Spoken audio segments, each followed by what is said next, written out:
Around 1900, the Hamburger Kanzlei, under the direction of Alfred Lichtwark, was particularly active in art education. A key aspect of his vision was the development of a collection showcasing works from the Hanseatic city. Artists were commissioned by Lichtwark to portray prominent Hamburg citizens and city views.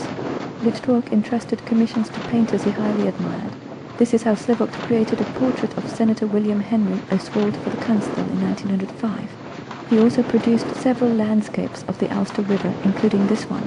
While Max Liebermann, in his painting Sommerabend and Der Alster, focused on elegant ladies in their boats, Slevogt paid little attention to human figures.